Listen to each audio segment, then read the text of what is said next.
Hello, hello. Last Christmas, I got a set of the ATTE. I just picked that up at the store, and I decided that I did not like everything about it, and so I decided to rip the whole thing apart and then rebuild it, and this is how it looks now.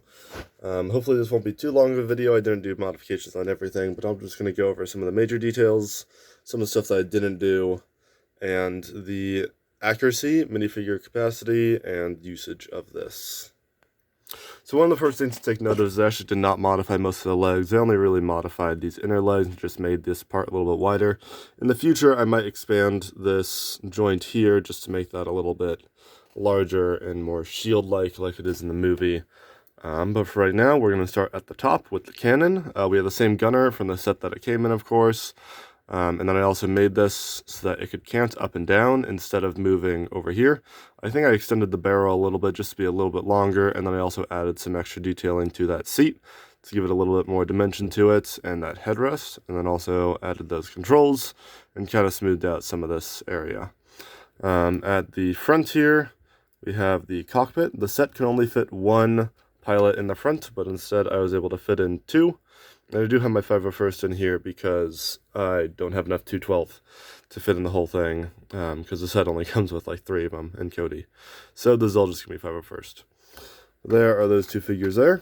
Closing that up and moving on, we have 4 doors, 2 on each side. So we have one there, and there's one in the back, and then those are going to be the same on the other side over there. Not too much to note. The ball turrets are all basically going to be the same as they were in the set. Not really too much of any differences there. Essentially, I just took these side panels, extended them, took the midsection, extended that too, and then took out the middle section. The reason I did that is because now this whole section can move, and then I do also have a hinge that is hidden in there. So that's that one right there.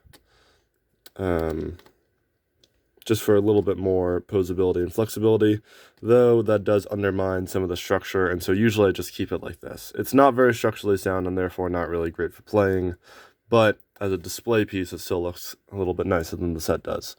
Starting with the front cabin, this top part, if you just wiggle it out, will come off just like that. I believe I have 10 clones stuffed inside there. Got 6 there, 2 there, and then another 2 that are standing in there that you can't really see very well.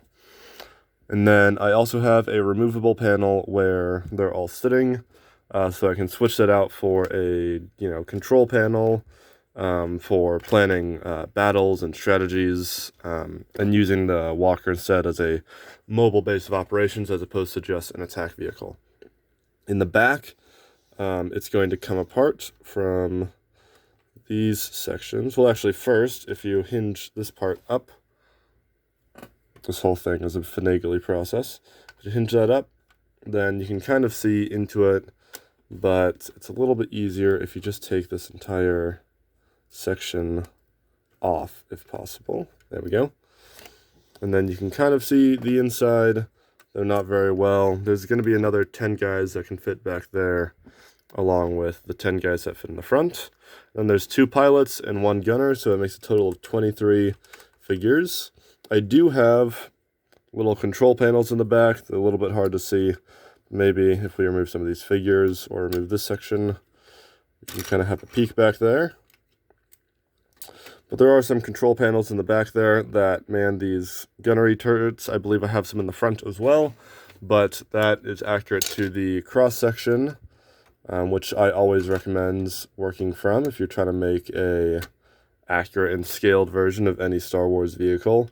There's a massive wealth of cross-sections on almost every vehicle that's from any of the movies, at least. The Clone Wars show is a little bit spotty, but they still do have most of the schematics in there, so that is a great resource to have. So I'm going to cover this back up, and then we'll do some of the closing stuff. Only other thing to mention with the inside is that I do have a full tunnel going all the way through this flexible middle section. Basically just did that with using Mando-Bricks to angle these around, and then have basically a donut where the inside is completely hollow so that a minifigure could actually walk from the front to the back through that section. So that is accurate to how the cross section works as well. though in all of the sets they use that for structural components on the inside, and therefore all sets of the ATTE so far are completely lacking. Really hoping in the future that they make some UCS version that has some way of keeping up that structure while also making it a little bit more accurate to the movies, but we are not there yet as of 2024 when I'm making this video. Here's just a quick view of the front of that walker. Of course, you can see the pilot inside, and I maintained the windows that are on the sides as well as the window on the front. I believe I added these little things down here for a little bit more detail. And other than that, I maintained the same lights that are in the sets and the same turret placement as well for the most part. So not too much of note there. As far as the flexibility goes, it can hinge all the way like this and then back apart there. And it can also pivot up and down.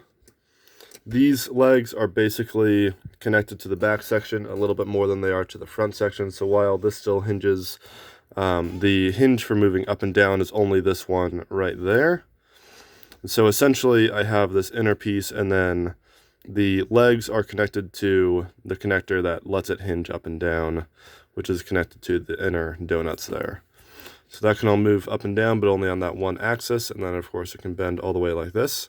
So it's a pretty decent range of flexibility, and while it's definitely not stable enough for rough play, you can set it down and let it stand up on its own. One thing of note though, is that it does dip a little bit. So you can kind of see, you put it up where it's about parallel, and then it flips a little.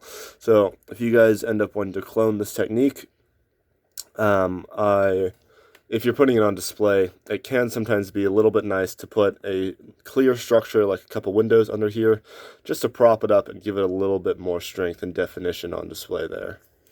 And that should be about all I have of note on my ATTE Walker MOC. Hope you guys enjoyed, and tell me what else you want to see in the comments. I will see you guys in the next video.